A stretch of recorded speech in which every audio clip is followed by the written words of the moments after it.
안녕하세요. 대여비즈 조선부터 방산 또 에너지 관련된 업종을 담당하는 멘토 황대근입니다. 오늘 현대론템 함께 살펴보도록 하겠습니다. 정말 오랜만에 현대로템에 대해서 좀 분석을 해드리는 것 같은데 금일 또 따끈따끈한 이슈가 나와줬습니다. 이 블랙록, 세계 최대 자산 운용사죠. 이 지분을 대략적으로 한 5.37%를 취득했다라는 이슈가 나와주었습니다. 그래서 전반적으로 현대로템도 가격적인 부분에서 이 상승의 흐름을 보여줬는데 현재 방산주의 흐름이 좋은 모습을 보여주고 있죠.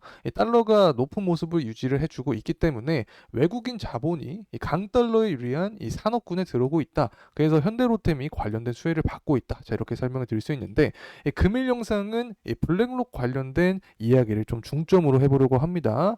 자, 우선은 이 블랙록이 3대 주주가 되었는데 이 관련된 이야기를 해보도록 하고 여태까지 블랙록이 국내 증시에서 이 지분을 취득한 이후에 이 주가의 방향성이 어떻게 되었는지 이 사례의 예시들을 말씀을 드리도록 하겠습니다. 그리고 앞으로 이 방산주 중에서 이 현대로템을 주목할 이유가 있는데 특히 이 강달러가 유지가 되면서 방산에 대한 수요가 증가하고 왜 현대로템을 우리가 주목을 해야 되는지 금일 영상을 통해서 풀을 예정에 있으니까 구독과 좋아요 부탁드리고 영상 끝까지 시청해 주시면 감사하겠습니다.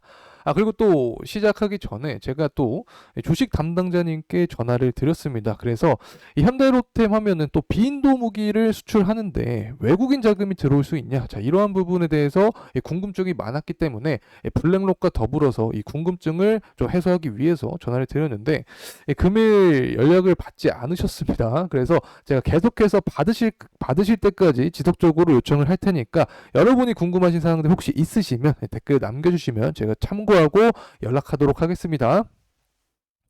자, 이렇게 넘어가도록 하고 관련된 내용들 살펴보도록 하겠습니다. 우선은 이 주식 대량 보유 상황 보고서를 좀 가져왔습니다. 그래서 내용을 좀 읽어보도록 하면은 이 블랙록이 지난 8일부터 9일까지 대략적으로 한 585만 7천 주를 장내 매수를 했습니다. 그래서 이 전체 지분의 5.37% 지분을 보유를 해주면서 이제는 국민연금과 더불어서 최대 3대 주주로 등극할 예정이다. 뭐 여기 아래에 블랙록 이름이 또 나올 수 있겠죠. 자, 그래서 어쨌든 현재 이 블랙록이 지분을 매집한 것 자체는 호재성 이슈로 시장이 받아들이고 있다. 자, 이렇게 볼 수 있습니다. 이렇게 매수세가 계속해서 들어오는 것은 이 지분을 계속 매집을 해주는 것은 결국에 업황의 강세가 지속이 되는 것을 반증하는 거고 현재 또 수훈법이 개정이 되었습니다. 관련된 내용 지난 영상을 통해서 자세하게 풀었으니까 이 부분이 궁금하신 분들은 지난 영상 참고해 주시면 감사하겠습니다. 어쨌든 현재 수훈법도 개정이 되면서 이 폴란드양 2차 매출 인식도 가시화가 되고 있기 때문에 이 전반적으로 업황의 강세가 유지가 되고 있다. 자, 이렇게 말씀드립니다. 자, 그렇다면 과연 이 블랙록이 국내 증시를 지분을 취득했을 때 어떠한 변화가 일어났을까 이야기를 해보려고 합니다. 우선은 신라젠과 SK 하이닉스에 관련된 사례를 좀 설명을 드리려고 하는데 현재 신라젠 관련된 차트를 가져왔습니다. 2019년 대략적으로 기사를 보게 되면 10월 달에 신라젠을 매수하겠다라는 신라젠의 지분을 취득하겠다라는 이슈가 계속해서 부각이 되었습니다. 그래서 신라젠의 주가 역시 상승하는 모습을 보여주었다. 강한 거래량과 함께. 그래서 단기적인 부분에서는 수혜를 입을 수 있다. 이렇게 강한 확률이 존재를 하는 거죠. 자, 그 다음에 SK 하이닉스도 마찬가지입니다.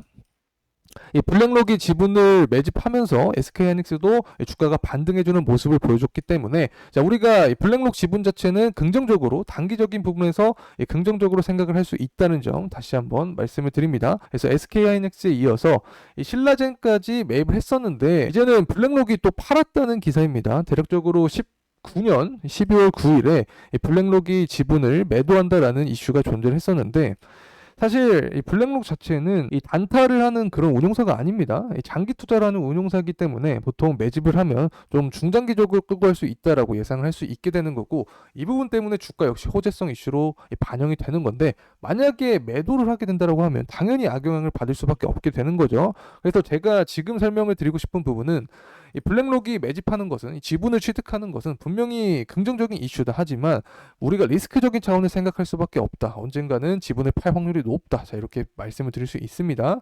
그래서 꼭 장기적으로 끌고 가는 것이 아닌 이 단기적인 움직임으로 또 지분을 매각할 확률이 높기 때문에 향후 이런 변동성에 대한 부분은 제가 차차 영상을 통해서 풀어갈 예정에 있습니다. 그래서 구독과 좋아요 부탁드리고 저와 영상 함께 하시면 좋을 것 같습니다. 자, 어쨌든 이런 기사가 나와주면서 신라젠도 주가가 급락하는 모습을 보여주었고, 신라젠뿐만 아니라 SK하이닉스도 급락하는 모습을 보여주었습니다. 그래서 전반적으로 우리가 리스크적인 차원을 생각을 해야 된다. 자, 이렇게 말씀을 드릴 수 있을 것 같고, 현재 이제 강달러 현상이 계속해서 나와주고 있습니다. 그러면서 사실 달러가 상승하게 되면 국내 증시에는 자본금이 이탈할 수밖에 없게 되죠. 그래서 전반적으로 악영향을 줄 수밖에 없게 되는 건데, 이 와중에 수혜주가 또 존재합니다. 뭐 대표적으로 제가 담당하고 있는 종목인 이 조선주, 그리고 또 방산주가 있습니다. 자, 이러한 업종들은 수출을 많이 하기 때문에 달러가 높아지면 수혜를 입을 수밖에 없다. 자, 이렇게 말씀을 드렸고, 그에 따라서 현재 외국인 자본금도 국내 증시 중에서 이 방산주로 좀 유입이 되고 있다. 자, 이렇게 말씀을 드립니다. 그래서 원달러 환율이 이제 한 1,400원 정도 가량에 근접한 상황인데, 사실 달러가 이렇게 증가하는 이유는 굉장히 많습니다. 우선은 대표적인 지표를 하나 가져왔는데, 소매 판매 지표입니다. 예측치가 0.4%를 기록했는데 실제가 0.7%를 기록한 모습을 보여주고 있습니다. 이 부분을 우리가 해석을 해보면 고금리가 지속이 되고 있음에도 소비가 활발하게 일어나고 있다. 그래서 사실은 금리 인하가 아닌 인상에 대한 우려를 할 수밖에 없게 됩니다. 그렇기 때문에 현재 달러가 상승하고 있고, 이러한 상황에서 국내 증시 중에서도 방산주로 수급이 들어오고 있다. 자, 이렇게 말씀드립니다. 자, 물론 뭐 CPI 지표도 예측치보다 실제가 높게 나왔고, 전반적으로 다 달러가 높게 만들 수밖에 없는 그런 근거가 되는 거죠. 그래서 9월이나 12월에 금리 인하를 할 것이다라는 그런 기대감이 반영이 되고 있습니다. 사실 제 영상을 지속적으로 시청해주신 분들은 아실 거라고 생각을 하는데, 제가 작년부터 전망을 드렸을 때 금리 인하를 24년 상반기에는 할 수 없다라고 생각을 했죠. 자, 그러한 이유에는 고용 지표랑 경제 지표를 봤을 때 아직까지 탄탄한 모습을 보여주고 있기 때문에 상반기에는 힘들 것이다. 하지만 11월 대선이 있기 때문에 대선 전에 9월에 가능하지 않을까라고 전망을 드렸는데, 현재 이 부분이 가시화가 되고 있다. 자, 우리가 예측했던 부분이 유효하게 작용을 하고 있다라는 점 다시 한번 강조드립니다. 자, 이제 전쟁 관련된 이야기를 하려고 합니다. 지금 외국인 자본이 결국에 방산주로 쏠리고 있죠. 그에 대한 가장 중요한 포인트가 바로 전쟁 이슈입니다. 자, 이 부분을 말씀을 드리기 위해서 기본적인 내용을 좀 설명을 드리려고 하는데, 우선은 4월 1일에 이스라엘이 시리아에 있는 이란 영사관을 먼저 공격을 했습니다. 자, 영사관이 바로 영토라고 볼 수 있기 때문에 이란 영토를 공격했다라고 볼 수 있는 거죠. 그렇기 때문에 보복성 공격으로 이란이 4월 13일경에 이스라엘로 미사일을 또 발사했습니다. 그래서 이 전쟁에 대한 리스크가 계속해서 부각이 되고 있는 거고, 자, 이러한 상황에서 또 미국은 어떠한 제스처를 보여주고 있냐. 자, 대표적인 이스라엘 우방국이죠. 그래서 이란의 경제를 또 제재한다라는 이야기가 나와주고 있습니다. 결국에 석유 수출을 겨냥을 하면서 제재를 하겠다라는 내용이 나오고 있는데, 제 개인적인 사견을 좀만 보탠다고 하면은, 지금까지 후티 반군을 도와주면서 간접적으로 이스라엘을 좀 공격을 했기 때문에 잘못이 없는 것은 아니다. 하지만 지금 먼저 영사관을 친 거는 이스라엘입니다. 그렇기 때문에 이스라엘을 제재하지 않고 이란만 제재한다는 것은 형평성에서 좀 문제가 있지 않나, 이렇게 생각을 하고 있고, 그렇게 되면 과연 누가 미국이라는 국가를 신뢰할 수 있을까? 이 부분에서도 의문점이 듭니다. 어쨌든 개인적인 사견은 넘어가도록 하고, 그렇다면 왜 이스라엘이 이란을 공격했을까? 자, 이 부분을 좀 생각을 해봐야 되는데, 간단하게만 짚어드리면 이스라엘 정권이 네타냐후 정권입니다. 현재 이 선거철이 다가오면서 이 집권을 해야 되는데 현재 선거에서 당선될 확률이 굉장히 적습니다. 그렇기 때문에 제가 계속해서 강조드렸던 부분이 뭐였냐면, 이 지지율을 높이기 위해서는 갈등이 되는 국가를 제재하거나 이 전쟁을 일으킬 확률이 높다라고 설명을 드렸습니다. 그래서 갈등이 되는 국가 이란을 계속해서 현재 전쟁 리스크를 부각을 시키고 있는 거죠. 그래서 우리는 이 부분을 통해서 정치와 또 엮여 있다는 측면을 알 수 있습니다. 그래서 관련된 자세한 내용들은 제가 지난 분석 영상을 통해서 말씀을 드렸으니까 이 부분 참고하시면 감사하겠습니다. 어쨌든 전반적으로 전쟁 리스크가 계속되면서 이란 주변국에 있는 이라크나 쿠웨이트까지 문제가 생길 수 있고, 이렇게 되면 원유 공급에 차질이 생기면서 또 유가 상승, 그렇게 되면 시장에 공포가 쌓이게 되겠죠. 자, 여기서 우리가 생각을 해야 됩니다.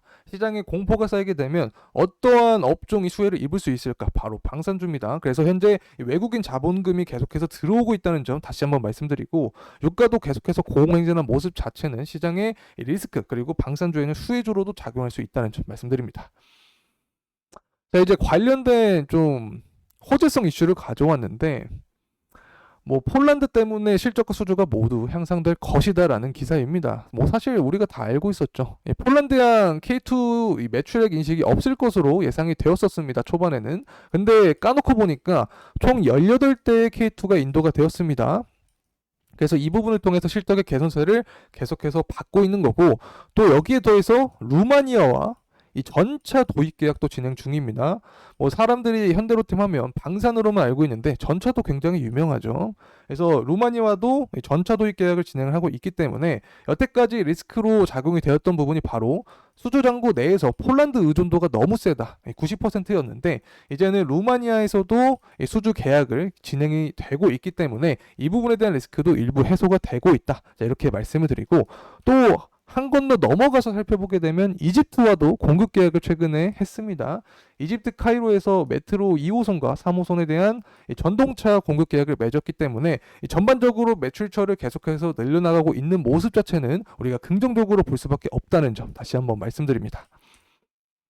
자, 이제 수은법 관련된 이야기를 해보려고 하는데, 제가 관련된 영상도 굉장히 많이 찍었습니다. 어쨌든 핵심만 말씀드리면, 이 수은법 개정이 되면서 관련된 자본금을 더 확보를 할 수 있게 되었다. 그래서 향후 이 폴란드양 K2 2차, 2-1차라고 할 수 있겠죠. 2-1차 협상을 속도를 내고 있기 때문에 이 부분이 가시화가 된다라고 하면 26년 이후에도 실적의 성장세는 계속될 것이다. 그래서 현재 이 부분 때문에 업황의 강세, 특히 현대로템이 시장에 관심을 받고 있다는 점 다시 한번 말씀드립니다. 자, 이제 가격적인 측면 살펴보도록 하겠습니다. 사실 현대로템 같은 경우에는 최근에 신고가를 계속해서 갱신해주고 있는 모습이다. 이렇게 볼 수 있는데, 금일 또 블랙록 세계 최대 자산 운용사가 지분을 취득해주면서 단기적인 모멘텀으로는 상승이 나올 수 있는 가능성이 더 높아졌습니다. 어쨌든 이 주가의 모습을 보게 되면 우선 주봉상 5일선에서 지지를 받아줬기 때문에 만약에 조정폭이 나와준다라고 하면 5일선에서 지지해주는 여부가 중요할 것 같다. 자, 이렇게 말씀드릴 수 있고, 제가 또 주봉의 11선을 또 중요하게 보고 있죠. 인간의 심장이다라고도 설명을 드렸던 만큼 주가가 11선 위에서 계속해서 상승을 해줘야 앞으로 방향성 자체에 문제없는 흐름세를 보여줄 수 있다. 이렇게 말씀을 드렸습니다. 그래서 5일선과 11선을 기준으로 보는 게 중요할 것 같다는 점 말씀을 드리고, 앞으로 또 주가 상승 모멘텀이 어떤 게 될 수 있을까? 자, 이 부분을 말씀을 드려보면 결국에는 정치적인 측면을 이야기할 수밖에 없습니다. 현재 바이든 대통령이 경제 정책을 뿜어내면서 지지율이 높아진 모습을 보여주고 있습니다. 특히 7월과 8월 전당대회가 있는 상황인데, 트럼프와 지지율 싸움을 할 때 제가 어떤 말씀을 드렸냐면 가장 효과적인 방법이 이 전쟁에 대한 리스크를 부각하는 것이다라고 설명을 드렸습니다. 그래서 앞으로 전쟁 리스크가 향후 2-3개월 전당대회 전까지 계속해서 부각된다라고 하면 이 방산주들, 그리고 그 중에서도 현대로템이 가장 큰 주가 상승 모멘텀을 받을 수 있다는 점 다시 한번 말씀드립니다. 자, 이상으로 현대로템에 대한 영상 마무리하겠습니다. 추후 가격적인 부분이나 이 변동성이 존재하는 부분은 제가 영상을 통해서 계속해서 다룰 예정이 있으니까 구독과 좋아요 한 번씩 부탁드리고, 금일 영상 끝까지 시청해 주셔서 감사합니다.